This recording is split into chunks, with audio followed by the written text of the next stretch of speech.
Hello and welcome to this Friday Facebook Live from GrowTraffic. Today we are talking about business planning for post-lockdown. Now, I don't need to tell you that in the last few months, the world of business has changed unrecognisably for a lot of people. Some businesses have been closed, some businesses have been mothballed, some businesses have kept going, but in a different format.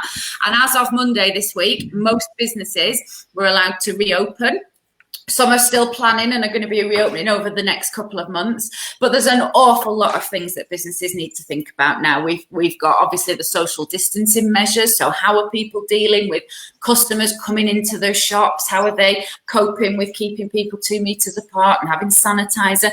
We've also got all the issues to think about around money. So a lot of businesses have had financial support from the government, whether that be through the furlough scheme or they've had their grant funding through, which has sort of kept businesses a little bit cushioned for the last few months. And none of us know what's coming over the hill. There might be another lockdown, there might be a recession. In fact, it's probably likely going to be a recession. So there's a lot of financial aspects that we need to think about, but also there's just the kind of general ordinary business stuff of how do you grow your business in these unprecedented circumstances. You know, what do businesses need to start thinking about? Should you be putting your money into marketing? Should you be scaling your marketing back?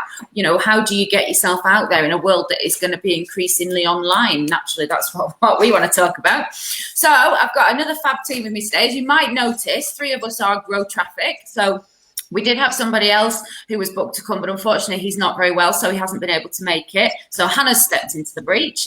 But I will go around. First of all, I'm going to ask you, who are you? And then I'll go around again and I'll ask you for your background and your current situation. So Hannah, first of all, what's your name and where do you come from? I'm Hannah. I'm the director of GrowTraffic, and I'm here today to talk about business processing and pricing strategies. Brilliant, thank you. Simon Dalley, who are you? Simon Dalley, also from GrowTraffic, one of the directors here. Probably try and have a chat about marketing, about planning marketing spends, how you budget for things, different types of tactics that you might want to employ, and things like that.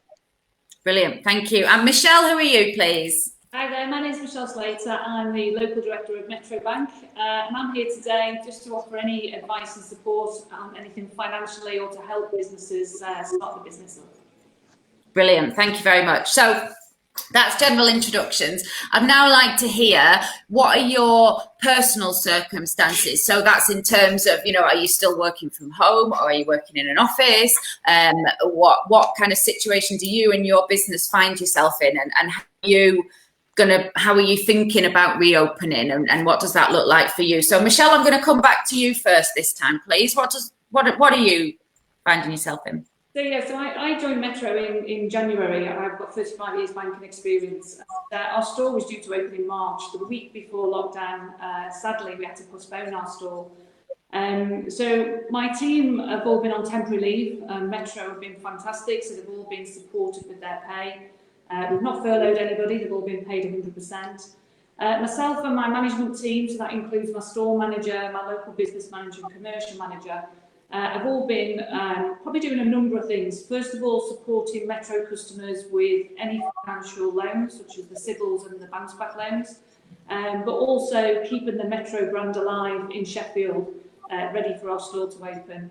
The great news is we are due to open on Monday, so I'm sat in the store now. We're good to go. The store's all set up, and we look forward to open it to the public and invite customers in to come and have a look around.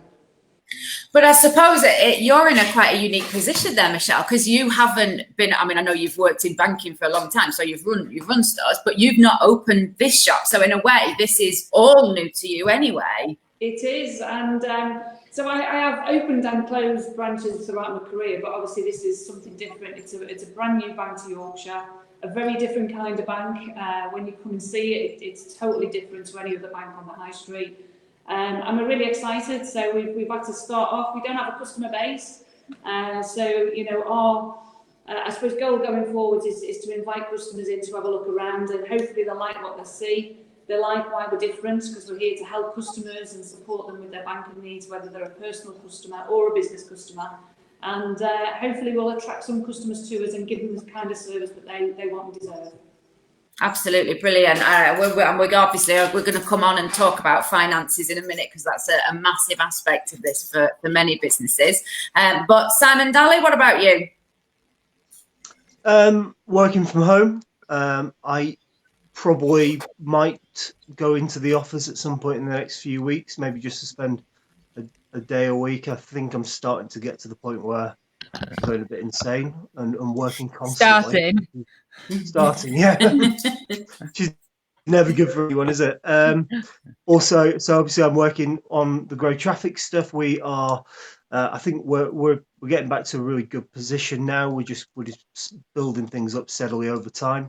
I've also got various other things on the go. I'm a director of one of the of a community event space, and we are constantly having conversations there. We're getting inquiries, quite a lot of inquiries for people that want to use the space in a private capacity, and we're having to consider how we start to reopen the spaces without opening it as a kind of full leisure facility. I've also, I mean, we're in the process of trying to acquire an old commercial building or acquire a building to create a commercial space in. Just lots of things on the go, really. But I think the really positive thing is that we're just getting lots of inquiries. Everyone that we speak to is really positive, and it feels like things are starting to turn a corner and start to get going again. I concur with that. I mean, yeah, obviously we're the three of us are in the same business, but for the first sort of 2 months that we were, the lockdown was imposed, everything did kind of go quite quiet. But the conversations we've been having with customers over the last few weeks have been so much more positive, and businesses are starting to look to, what do we need to do to recover from this and get out of it, rather than how do we just keep ourselves going. So I think that's a really positive thing. So Hannah, what about you? Yeah, my kind of post-Rona life hasn't changed all that much. I worked from home anyway, and we've furloughed a lot of our staff, obviously just after. So my workload increased massively. But in terms of all the other extra stuff that I do, I'm a vice chair of governance at a school. I'm a director of a charity. I'm on the chamber rep council. None of that's really changed. It's just found new ways to carry on governance and kind of leadership, really, which has been great. It's just given a real sense of normality. I've just not got out of my chair as much, which I also don't mind. So yeah, it's been so busy. I envy all those people that are picking up new skills or having some downtime or whatever. But I have no complaints. It's just now adjusting to this awful phrase, the new normal, and seeing what's going to happen in the future. Yeah, absolutely. And I know from myself, I'm the chair of the Baker Business Association. So a lot of the businesses that are part of the BBA, they are shops and they are cafes. And I think I've mentioned this on a previous session, but many of them were businesses that had a physical premises. And when lockdown hit, obviously they had to close. Some of them managed to keep going in some sense, but their actual physical shop front was shut down. And it's great now that those businesses are starting to reopen and the high street is starting to come back. But one of the biggest changes is the social distancing guidelines that have been imposed. So the next thing I do want to go on and talk about is the difficulties that businesses might be facing. So let's start with that. Let's start with lockdown. So Michelle, how are you in the bank? What preparations have you made for the lockdown and the social distancing guidelines? Yeah, so obviously we're classed as key workers, and there's been banks open throughout the whole of this time.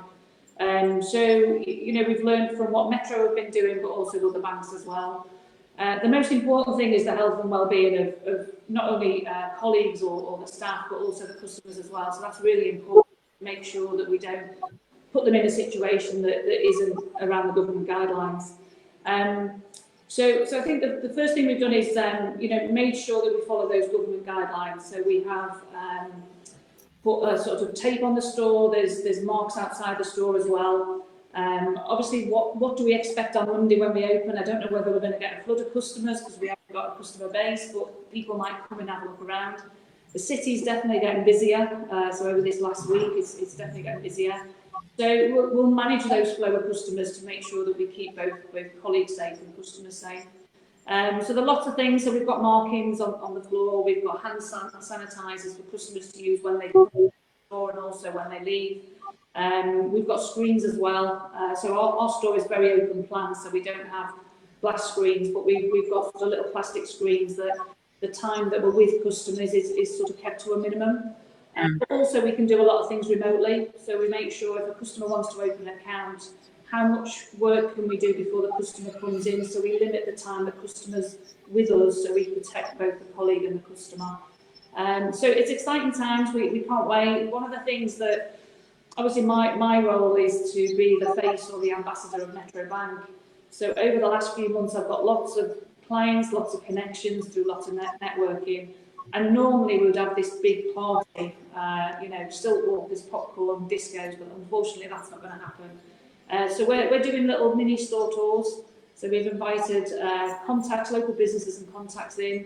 I'll meet them at the door, we'll show them around the store and make sure that we do it in the right way, but they get a feel of what Metro's about. I think, in a way, for banking, it's a little bit of a return to the olden days, isn't it? I remember when I was little and I used to go to the bank with my nan, and the bank tellers would be sat behind massive screens, and they'd have perspex or bulletproof glass or whatever it was, and they'd all be cut away. And then a few years ago, they took all that back, didn't they? So that the bank people that worked in the bank could talk to the customers and sit at tables. So does it feel a bit to you like a return to those old days? Not quite as bad as the big thick glass screens, no. So the screens are there to protect the customer and the colleague, but they are sort of more flimsier screens, so it's still open plan. They're not offensive, they're not in your face, but they're just there as a barrier to make sure we keep people safe. So don't make me feel like a criminal like the old ones did. But if you see some of the shops, I've had a little trip into Dunelm. They're just little thin plastic screens, just as a little layer of protection to make sure we keep everyone safe. Yeah, absolutely. I mean, it is those little things that are necessary, isn't it? But I think, like say in a bank, it's perhaps that you're used to having those extra layers of protection. But for the majority of people, and I know particularly here in Bacup, that's obviously the only area I'm particularly familiar with, all the shops are really, really small. And so, I think one of the things, we were having a conversation with the council a couple of weeks ago, and people were saying, well, if we've got really small shops and we've put social distancing tape on the floor so that people are staying 2 meters apart, we're going to have people spilling out into the streets. And so how do we keep people safe when we're in the streets? So I think that's another area that people are going to have to think about as well. Perhaps it's not just when people are in the shop, it might be, when they're shopping and trying to get into the shop as much as anything else, mightn't it? So we've got markings. So if you're in the centre of Sheffield, there's markings outside every store. There's little footprint circles that are 2 meters apart. So depending on the flow of customers, we may have to sort of manage the flow coming in and out, but they'll just stand on those markings just so they are protected and we're keeping that distance. Yeah. Brilliant. So Dalley, you were saying about, you run the Cunliffe Hall event space. How long do you think it's going to be before businesses like that are going to be able to open, where you rely on people coming together into, a space? As for, we're very much kind of wait and see what the government guidelines are going to be. We expect that we're going to be able to have small meetings and groups, getting together there probably in September, October, but very much kind of wait and see what's going to be happening. We're currently closed anyway. We would be currently closed anyway because we do a bit of a kind of refit and do all the kind of construction work that needs doing at this time of year anyway.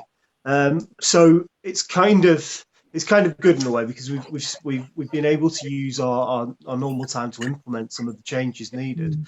But there are challenges. There are definitely challenges. Things like how we, things like the toilets situation, how we make sure that the building is cleaned appropriately after people have been in and out. There's lots of it's an old building, it's 200 years old. There's lots of doors in there that people have to kind of spend quite some time, are quite heavy, and all that needs to be kind of considered. There's quite a lot of kind of older people that use the building, so we have to put extra kind of precautions in place. I think. I hate the word new normal, by the way. It's awful, isn't it? Yeah. Pivot.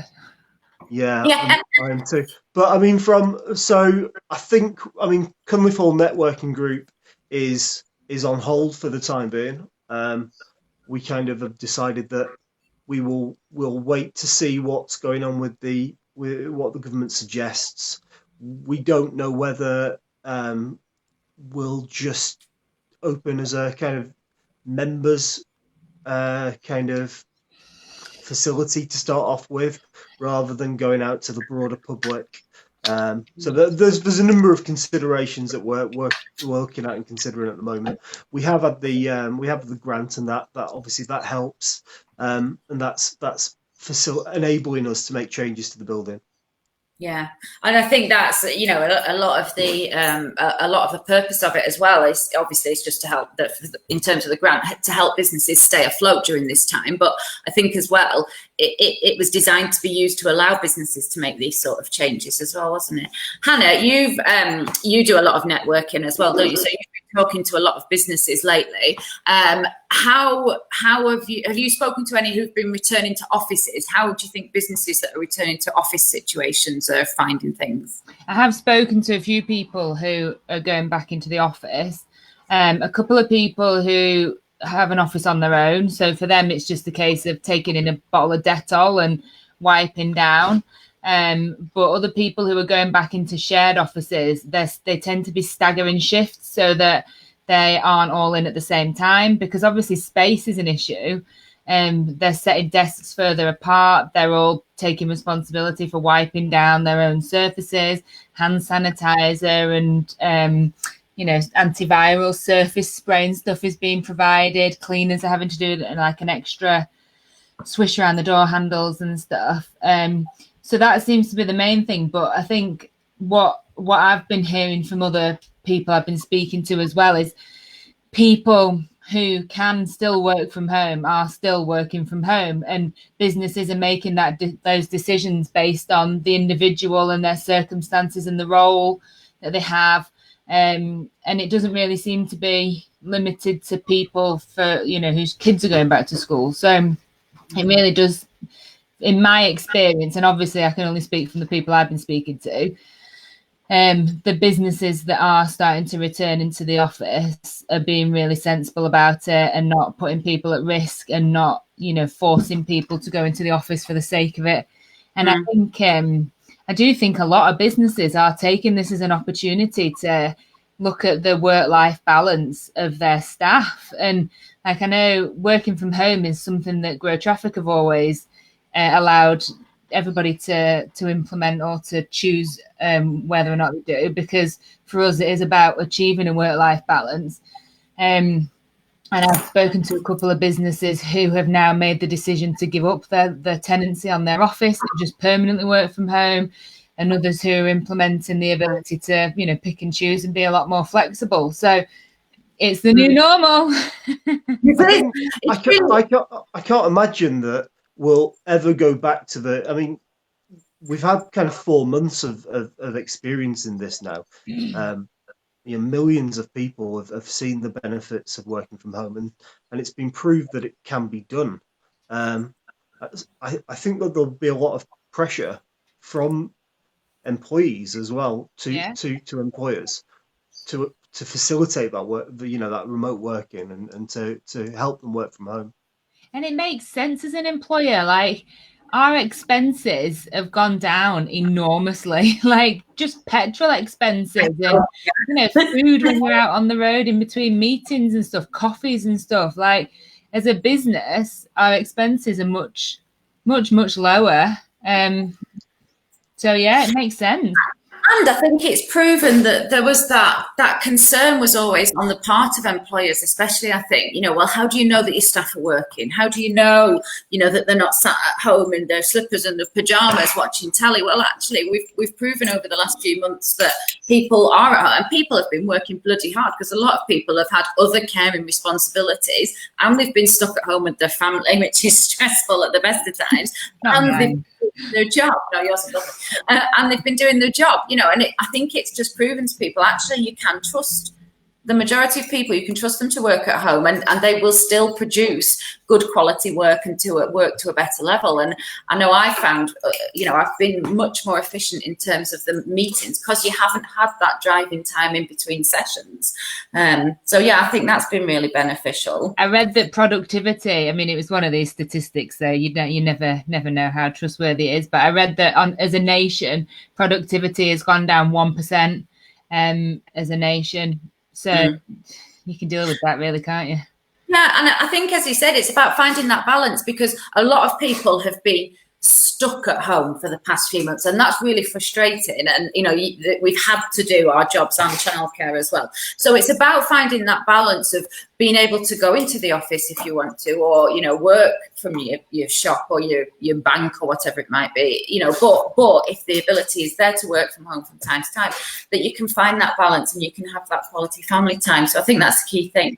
But I think one of the things that we need to acknowledge from a kind of employer-employee point of view at the moment is that a lot of schools aren't back. So I know not everybody has young children, and I don't want to always bang on about that, but my little boy's 10, or our little boy's 10.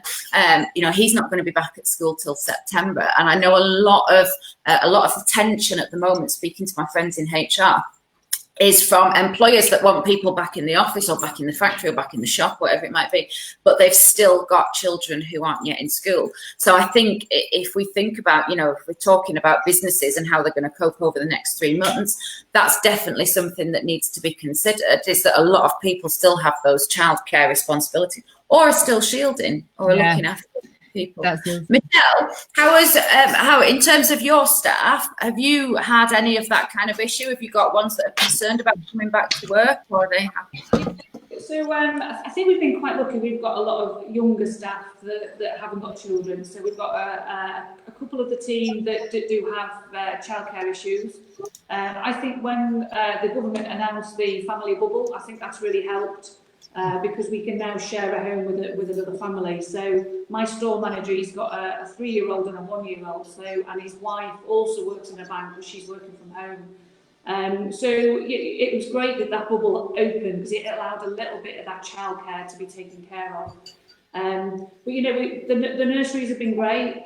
So nurseries have sort of rung up the team and said, look, do you want a place for your child? And we are classed as key workers, so a little bit luckier. And obviously the bubble really helped. So we're fortunate, but I do understand what you're saying. There are lots of people wanting to get back to work or contribute more towards work, but the childcare is sort of holding them back a little bit. And as lockdown eases further, that bubble will open up a little bit more, and we can include grandparents to look after the kids, which will really How do you think, I know you can only talk anecdotally, but how do you think your staff feel in terms of concerns? Do you think most people are quite willing to get back to work and accept, if we wear masks and have protection, we'll be all right? Or do you think there's still a lot of concern about getting back out there or letting the children go to school or nursery or whatever? What have you found, Michelle? I think it's a bit of both. I think you have got, there's a lot of the younger generation that are a little bit scared. I think a little bit older, we can sort of have a common sense approach and work through it. Some of these, the staff here, they're sort of 19, 20, so we do sometimes forget. You're in the same environment and all of a sudden you talk to somebody and you're a little bit close and you have to give each other a nudge and go, oh, hang on a sec, let's just take a step back. So, we will forget. As long as we've got, management directing us and saying, look, hang on a sec, guys, let's just take a little step back. And the same with the customer, let's take a little bit step back. But for my team, it was, I think for most part of them, they'd been at home so long, they'd been at home for sort of 6-7 weeks. And it was almost, whilst the sun was shining, it was lovely. Some of them live in apartments, haven't got the luxury of a house with a garden. And when we sort of announced, look, we were going to open, probably a little bit earlier than what we thought. We thought we would open a little bit later in the year. I think it was almost welcome, because there's only so many things you can do in the day, especially living on your own, some of them, not having the garden or the luxury of being able to go out. So they're excited. So I'm looking that they're excited to be back. A little bit cautious, understandably, and we will just help guide them. As a management team, we'll help guide them throughout the day. Have you put anybody specific in place whose role it is to monitor that, that make sure people are staying apart? Or is it just everybody's responsibility equally to maintain the social distancing and stuff? Yeah, so I think we've all got a responsibility to make sure that we understand what the requirements are and what the rules are. But we've also got a great management team. I've got a store manager, there's 3 assistant managers, and we will all be out front. We'll all be out front, just making sure that everybody's okay, that we just guide them a little bit, we just give them a little nudge to say a little bit too close. But we'll guide them. But I think the first thing is understanding what the requirements are, so that they absolutely understand what they need to do and what the distance is, and the sanitising of the hands, etc. Maybe closing the door as well if too many people are in, and then overseeing that will be the management team, guiding them and supporting them and helping them out. And I think, Dalley, what you said before, you said, we'll just have to sort of suck it and see a little bit and see how people respond. I think that's the situation everybody's in. I know we were on a call with, the council a couple of weeks ago, and somebody posed the question, what would happen if one of our staff became ill? How long do we have to close for? What do we have to do? What cleaning regime do we have to put in? And the answer was a little bit, well, there's no set guidance, because nobody really knows at this point. Nobody's going to be prosecuted for one thing, but it's a sort of common sense approach. And I think because of that, it's very much everybody's going to have to suck it and see what happens, aren't they? Liz has made a really good point, just moving on. So Liz Swanson on the comments has made a super good point about internet being intermittent. And I think that's something that businesses need to be aware of now as we kind of go back to work, as it were. There have been kind of nationwide connectivity issues with previously really stable internet dropping in and out. And I think we are now more than ever running on another phrase I hate now running on data. And if you're coming out as a business and your internet is unstable, that's something that really needs to be looked at. And I think it's just consumption, they're saying, aren't they? So I think that's one area that, the powers that be, the higher powers and everything, the government need to look at in ensuring that every area has got access to decent internet. Like Rachel, you were saying just before we went live, when it rains, your internet cuts out because you're up on the moors. That's insane that it's 2020 and your internet's dependent on the weather. And so I think, there is a pressing issue that people look at, the government look at making sure that fiber, what's it called? Fiber, not a super. Fiber cable. Yeah. Well, we've got Elon Musk with his, Elon Musk's coming to the rescue with his 47. You're frozen now. There we go. We need Elon Musk already. Am I back? No, you're all just staring at me, so it looks like I'm not back. I can hear you. I can hear you. Anna froze for me. So what I want to do then, we've talked about the kind of issues that businesses are facing now in terms of being able to reopen, but I'd like us to start looking at what's going to happen over the next kind of 3-6 month period, because as I mentioned at the beginning, in terms of, first of all, in terms of recession and money, there's a massive there's a delay in terms of when recessions hit, and obviously a lot of businesses have been bolstered in recent months by this injection of cash, whether it be from the furlough scheme or the grants that businesses have got. So how do we think this is going to play out? Dalley, I'm going to come to you first, just because you haven't spoken for a while. So what issues do you think businesses are going to be facing in the next few months? I think it's always, you're on hiding to nothing when you try to predict the future for a start. I think it was interesting yesterday, the Bank of England said that they don't think that if it's a recession, that if it's an ongoing recession, it's not going to hit as hard as perhaps we originally predicted it will. I mean, obviously there are millions of people. The 7 or 8 million people are still on furlough at the moment, and the money for that is starting to kind of is going to be phased out. Is going to be tapered out, and many businesses are going to start to experience cash flow problems, and redundancies will be an inevitability from that. So it's going to have a knock on impact to the way consumers spend, to the way that businesses kind of can produce products. We're going to see a slowdown without a doubt. Although saying that, on Sunday, Rishi Sunak was saying how because of the furlough scheme, because of the money that the government has given out to people, and because everyone's been stuck in their home for 3 months, the level of debt that people have has actually decreased quite dramatically. So we might find that there's actually more of a bounce after this than we expect. So Well, who knows is the answer. yeah. Oh, yeah. Well, Michelle is in the financial services. So, I mean, I know you say you haven't got a customer base yet, you're just opening, but are you foreseeing that these are the kind of issues you're going to be dealing with in terms of your business customers? Yeah. So a couple of things from me. I've seen some lots of businesses being really creative and adapting to different ways of working, so being really agile and adapting to changes. So, and that's great to see, and it's great to hear, because we're different in the business. But I think the situation is not going to be easy for all. Some businesses have adapted, some businesses can't adapt because of the situation.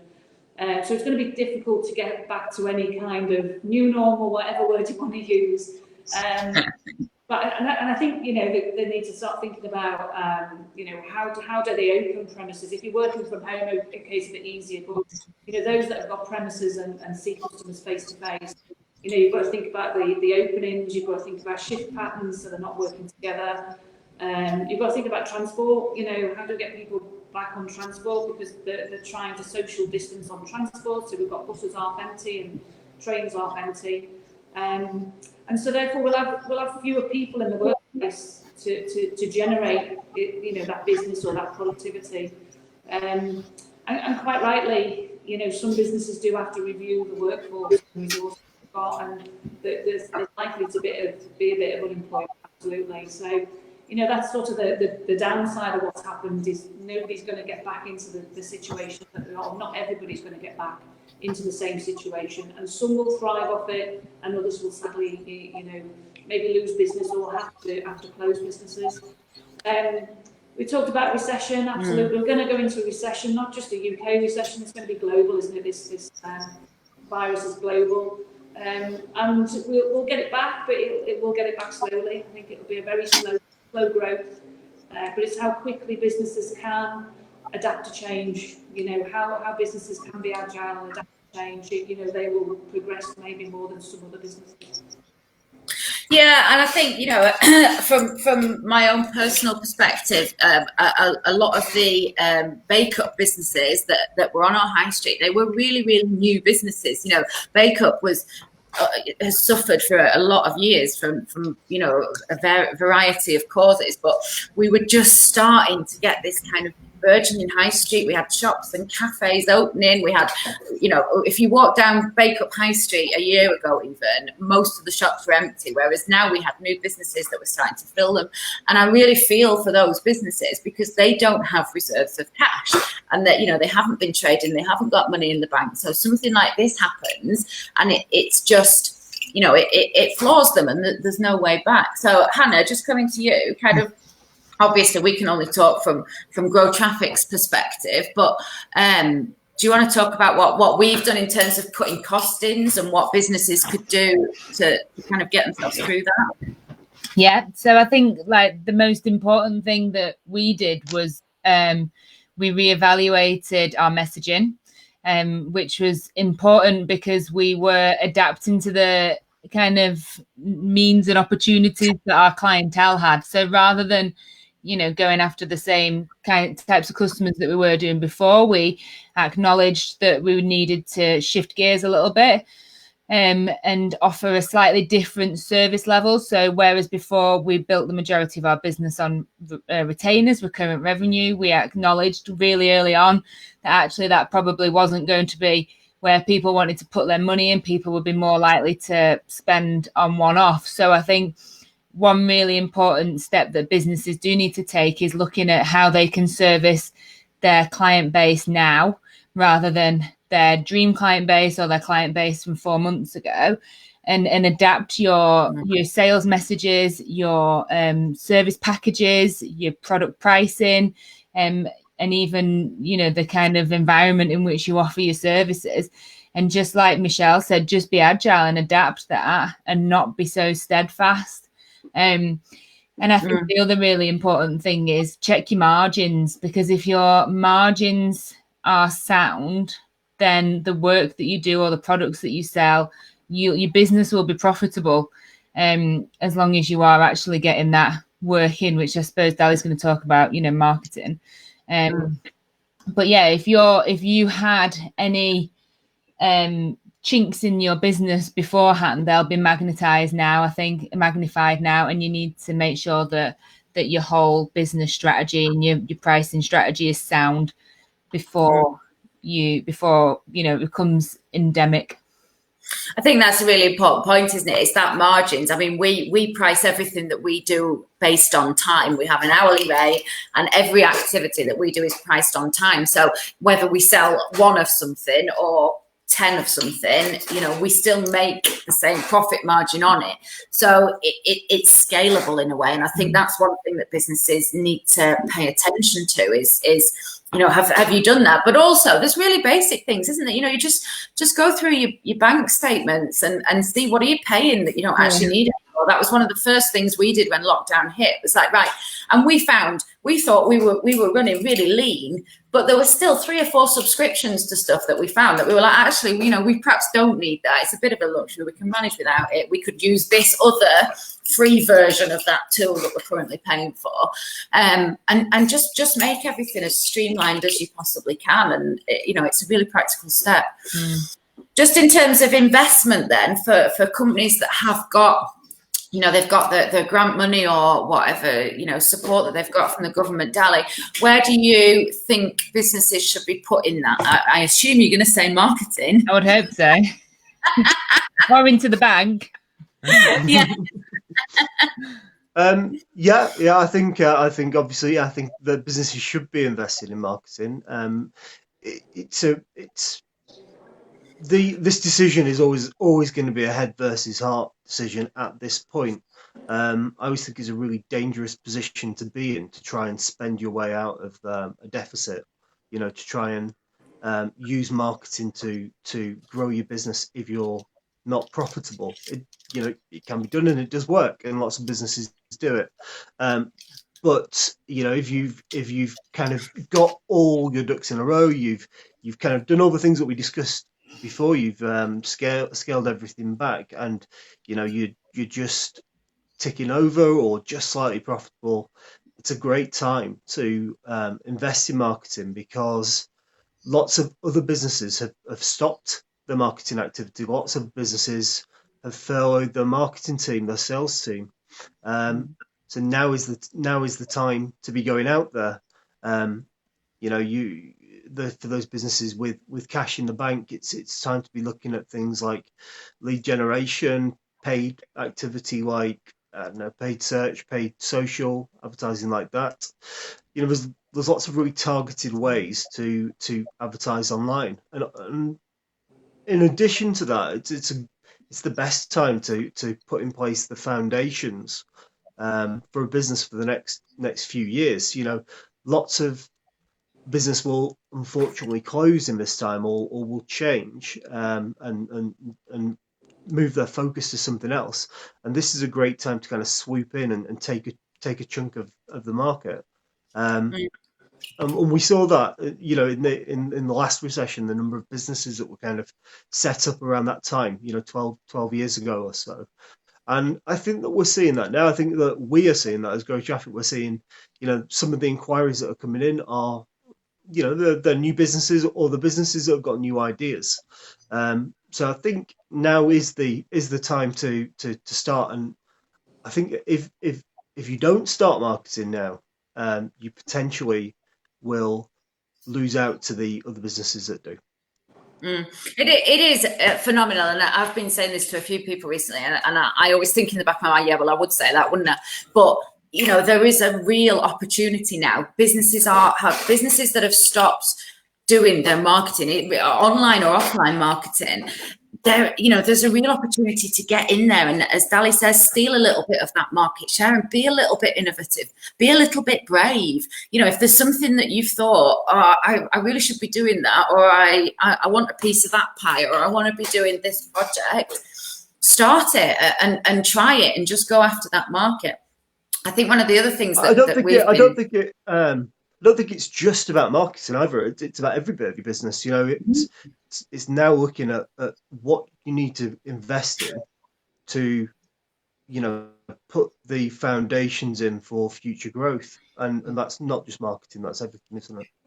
Yeah, and that's what a lot of people I know have been spending their time over the past 2-3 months quite wisely and doing those self-development. There's been an awful lot of free courses online, and I know people who've been taking that time to really learn about stuff. So it's now you've done that, you've had the time, you've done the courses. Now start implementing it. Start building your following on social media. Start building your group. Start doing your blogging. Revamp your website. Go out there and set up some new courses, or offer a new skill to a new set of customer. It's all those things that you've been, as I say, thinking about. I probably should do that. Now is the time to go out and do it. Otherwise, Yeah. Also, on top of that, like, streamline your processes as well, because if you can make your business more profitable, if you can do more with less time, then you're going to be in a much better position going forward. Like, do you outsource some work so that you can, focus on the bits that you're really good at, or focus on your business management? Or like, there's loads of ways that a business can be made more profitable just by checking that your processes are as streamlined as possible. And going forward, there is going to be a recession, and it might be a really slow recovery. And I've heard some people say it might be a V-shaped recovery, and it might be all right, and fingers crossed kind of attitude. But it's going to be tricky when furlough payments stop. And I think if you can get your business in a really good shape now, whilst there's a little bit of buoyancy and confidence still in the market, then that's a really wise step to make. And also just bringing that to kind of practical levels of how businesses, you just said then, Hannah, about, improving your processes. I know when you started working for GrowTraffic, I was so inefficient because processes is not my area of it. Give me if I could sort out my spreadsheets, or I could write a blog, I'm going to write a blog because I don't want to do all that sort of stuff. And you were like, right, let's streamline all of this. let's make sure we've got templates for when we're doing quotes, really sensible things that are going to save time. But I just never got around to it. And as now, like you've just said, if it's not something that you have the ability to do, or the time to do, or the inclination to do, outsource it. Hire a virtual PA for a few hours. Get a freelance copywriter in for a few hours. Talk to a friend and maybe do a bit of a swapsies. If they can offer you some, maybe they could sort out your accountancy and you can do something for them in return. So sort out your systems and your processes and make yourself as streamlined as you possibly can, so that you've got a chance of pushing forward and you can focus on the stuff that you're good at. For sure. I just want to talk about, we're coming up to sort of 45 minutes, so I want, there's still a couple of things I'd like us to talk about. So the first thing is where can businesses go? And Michelle, I'm going to come to you for this one, please. So, obviously, whether there's so many problems facing them at the moment. Have you found anywhere that's offering really good business advice? Maybe a bank. Where can businesses go to get help? Yeah, so I think we talk lots about, cash flows, understanding what support's out there. There are lots of places to go. The website's just a heap of information. So, please sit down and read everything about, furlough schemes, your income, what benefits you qualify, what grants are out there, what business loans are out there. So you've got the civils loan, you've got the bounce back loan, which is absolutely fantastic for businesses.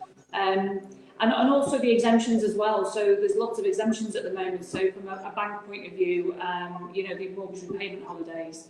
And if you're struggling to reach out and read some of this stuff, because it is a ream of information, then, I would say absolutely go to your accountant, because they will absolutely understand everything with regards to the government schemes and help you with it. Your bank, of course, more than welcome to come into Metro, whether your bank with us or not, but go to your bank. Again, we can sort of give you some advice and information, what you qualify for to maybe streamline your cash flow. Your solicitor, some solicitors out there are great with regards to employment law, so what you can do and can't do with your resources and your employees. And then I think the other thing for me is your local businesses. I've been on so many networking events where everybody's helping each other and guiding each other. So, local businesses aren't out there to get some business just for themselves. They're here to support other businesses as well. And I've seen loads of events, networking events, people reaching out to each other and giving them an idea of what to do or how to do it, or even just helping them with different types of platforms. There's all sorts of apps out there, business platforms, Zoom, podcasts, Blue Jeans, whatever you name it, you've got it, and webinars such as this. I've been on a couple of webinars, one with BRM solicitors, which is really about the employment side and supporting employees.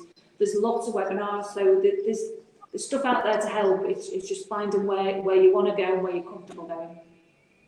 Yeah, I mean, it's absolutely true that, like you say, the networking. I'm a member of a couple of networks, and I don't honestly know how we would have survived the last few months without them, because it's not just, obviously, it's that we're in the networking groups, and we've got WhatsApp groups for most of them. So it's things like people have been just putting in, I need something, where do I find it? And within 2 minutes, somebody's pointed them in the right direction. So there's that really practical help of, this is a really good person that will help you with X, Y, and Z. But also it's that emotional support. I've found, half the battle with all of this stuff is just knowing that somebody else is going through it and being able to speak to other small businesses. And, I have been practicing my gratitude, which sounds cheesy, but it does help. But realizing actually there is usually somebody worse off than you, but, there's also people that are just suffering the same problems, and having a chat with them and saying, yeah, no, we've got that as well. We don't know what we're going to do about this or what we're going to do about that. Takes half the burden, doesn't it? You've been doing a lot of networking, haven't you? Yeah, and I think I've noticed the same. Like Michelle and I network together, and just everyone is so supportive. And like our local chamber, the Barnsley and Rotherham Chamber, have been putting out really, really great free webinars and member-to-member discounts and support and stuff, which has been really useful and helpful. And it's just people sharing their skills, people just wanting to help, like any way that we can help. And GrowTraffic have been doing the same. Just any way that we can offer, advice and support, or just an ear for someone to bend. I find that there's been an awful lot of that. And those first few weeks were, really difficult, weren't they? Like, really stressful, really emotional for most people. And I remember Marisha, who runs one of our networking groups, just got in contact with me and was like, "You look really shell shocked. Are you all right? Like you look awful," which I really appreciated. That I just people reaching out was really friendly and really useful. So if you are a business and you've not already got a network of people, even if networking is not your thing and it's not everyone's shtick, but grow a network of people, whether it's friends or people like-minded businesses or the people in the shop next door to you or whatever. Go and seek a support group, because people will help. And I read a really great blog the other day Dan, I'll shut up after this, written by Peter from Vital Force Massage, and she was talking about how helping other people can reduce the stress levels in your body because it releases, insert name of brain drug here, and lowers the other one. I don't know what the brain drugs are, but it's good for you. So yeah, help other people, find a network of people to support you and to support back. Yeah, it is really important. I know, I think it was like about 3 or 4 days after we first kind of went into lockdown and the government announcement had been, and Tracy Heatley, who's a friend of mine who runs the local bob clubs, she and I just had jumped on a Zoom call, and we weren't even going to talk about it. We had it planned to talk about something completely different, and we both just had a bit of a cry and sat there. And then by the end of the call, we were like, right, but we're not going to let it beat us. We'll keep going, and we're going to come back and we're going to do this. And she's innovated her business, and we've innovated our business, and touch wood, thank God we're both still here. But you can never underestimate the importance of talking to people and having that human just support, like you say, support network, can you? Liz says it's dopamine. The good brain drug is dopamine. Dopamine, that's the one, yeah, dopamine. The good brain drug. Right,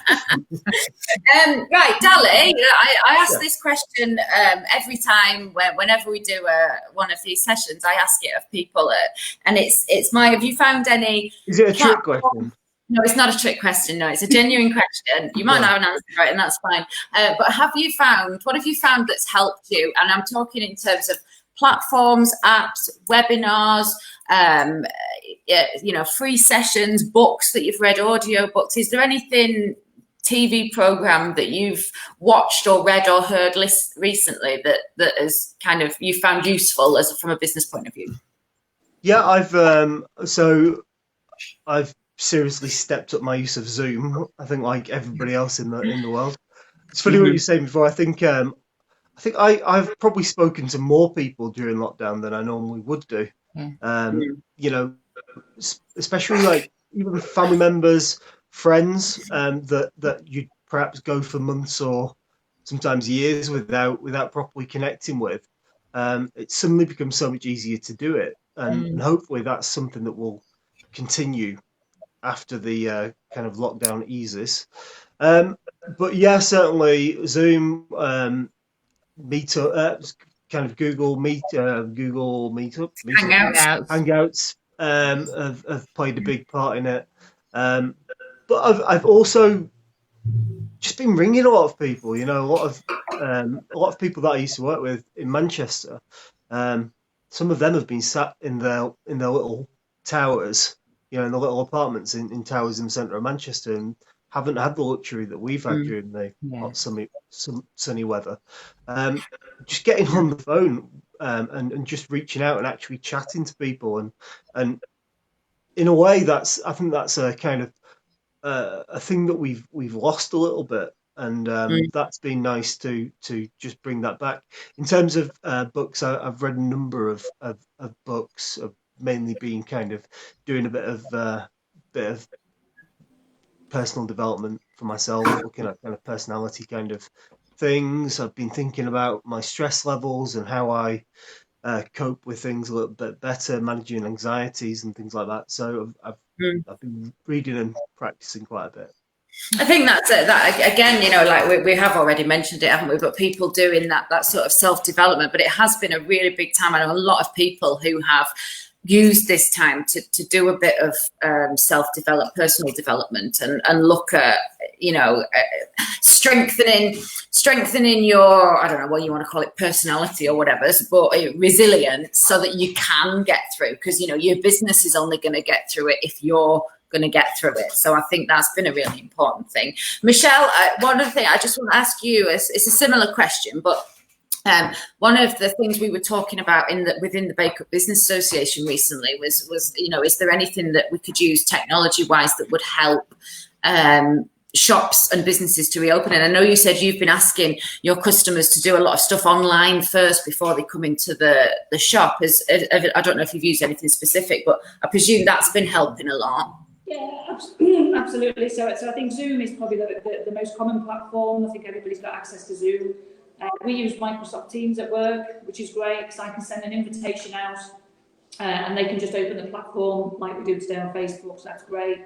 And again, another really good one is podcasting, so that's a really good platform to use. So there's lots out there. I think it's just, what app you download. I think most people can get access to a lot of these platforms, which is great.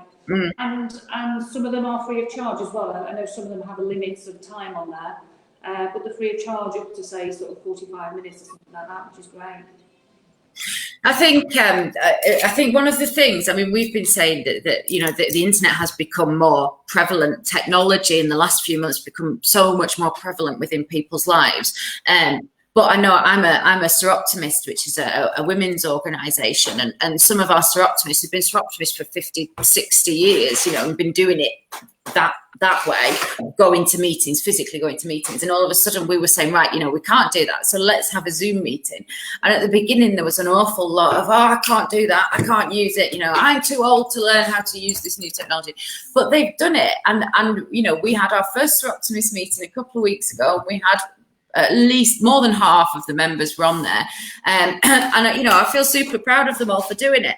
But I think that's another great thing, is that businesses have, again, helped each other out. And where you've had maybe employees, or you've had local businesses, or just somebody who hasn't been as au fait with the technology, we've had other businesses and other people showing people how to use it, and everybody has been genuinely willing to help each other out and teach everybody how to do it. And I think that's been a really, really nice thing to see, isn't it?